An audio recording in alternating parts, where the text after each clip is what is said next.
Baik, bismillahirrahmanirrahim.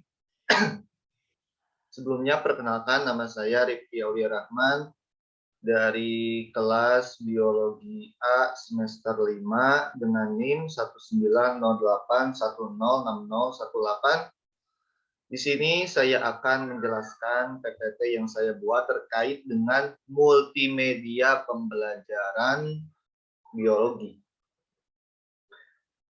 Masuk saja langsung yang pertama yaitu pada pengertian atau definisi dari media pembelajaran terlebih dahulu. Media pembelajaran merupakan pemahaman dasar, manfaat, jenis, dan cara memilih media.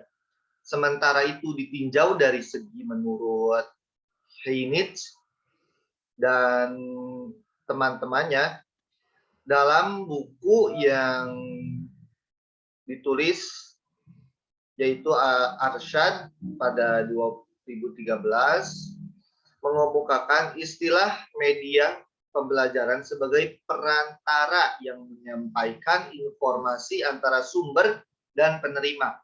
Definisi tersebut menekankan istilah media sebagai perantara. Media berfungsi untuk menghubungkan informasi dari satu pihak ke pihak yang lain. Sedangkan dalam dunia pendidikan, kata media disebut pembelajaran. Jadi bisa disimpulkan bahwasannya yaitu media pembelajaran adalah segala sesuatu yang dapat digunakan untuk menyampaikan pesan atau informasi dalam proses belajar mengajar sehingga dapat merangsang perhatian dan minat siswa untuk belajar. Selanjutnya masuk ke macam-macam media pembelajaran. Yang pertama yaitu ada media audio. Macam-macam media pembelajaran audio berfungsi untuk menyalurkan pesan audio dari sumber pesan ke penerima pesan.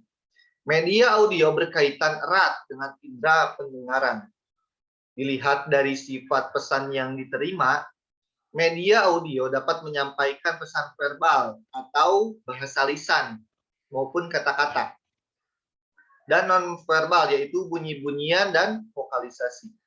Contohnya yaitu bisa disebut sebagai radio, tape recorder, telepon, laboratorium bahasa, dan yang lainnya.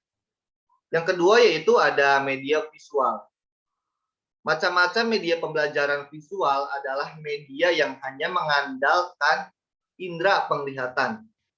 Jenis media pembelajaran visual menampilkan materialnya dengan menggunakan alat proyeksi atau proyektor. Pesan yang akan disampaikan dituangkan ke dalam bentuk-bentuk visual. Selain itu, fungsi media visual juga berfungsi untuk menarik perhatian, memperjelas sajian ide, menggambarkan fakta yang mungkin dapat mudah untuk dicerna diingat jika disajikan dalam bentuk visual atau dalam bentuk gambar. Yang ketiga ada media audio visual atau biasa disebut dengan media video. Macam-macam media pembelajaran audio visual merupakan media yang mampu menampilkan suara dan gambar. Ditinjau dari karakteristiknya, media audio visual dibedakan menjadi dua, yaitu ada media audio visual diam dan media audio visual gerak. Yang kelima ada media serbaneka. Yang keempat ada media serbaneka. Macam-macam media pembelajaran serbaneka merupakan suatu media yang disesuaikan dengan potensi di suatu daerah, di sekitar sekolah, atau di lokasi lain, atau di masyarakat yang dapat dimanfaatkan sebagai media pengajaran. Contoh macam-macam media pembelajaran serbaneka ini diantaranya yaitu ada papan tulis, media 3 dimensi, realita yang sesuai dengan karakteristik di masyarakat tersebut, dan sumber belajar pada masyarakat.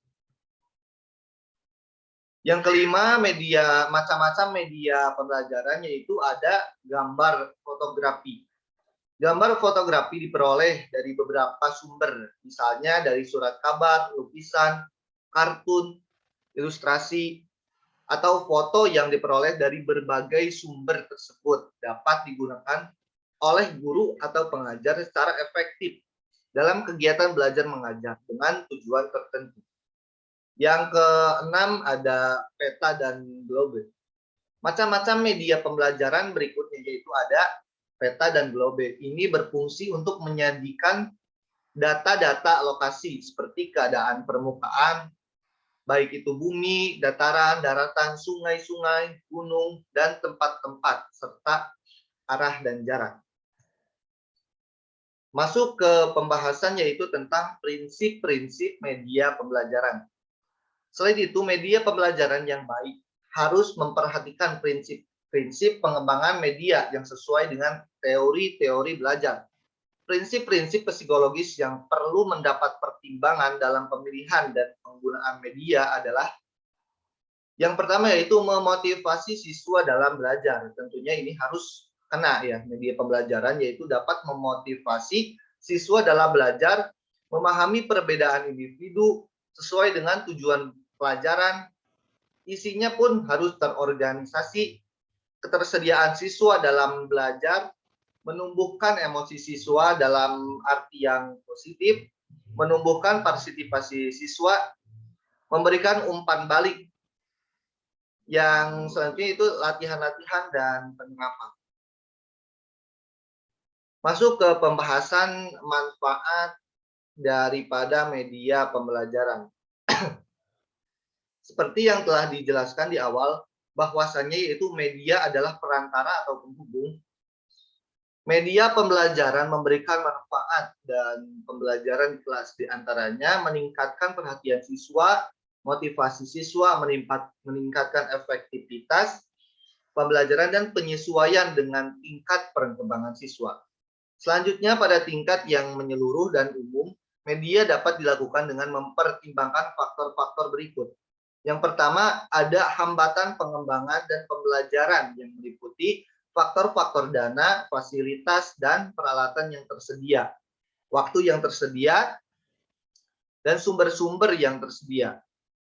Yang kedua yaitu persyaratan isi, tugas, dan jenis pembelajaran. Yang ketiga ada hambatan dari sisi siswa dengan mempertimbangkan kemampuan dan keterampilan siswa seperti membaca, mengetik, dan menggunakan komputer, seperti halnya karakteristik siswa lainnya. Yang terakhir yaitu pertimbangan lainnya adalah kesenangan atau preferensi lembaga, guru, dan pelajar, dan keefektifan pada biaya. Mungkin hanya itu yang dapat saya jelaskan, kurang lebihnya mohon maaf. Wassalamualaikum warahmatullahi wabarakatuh.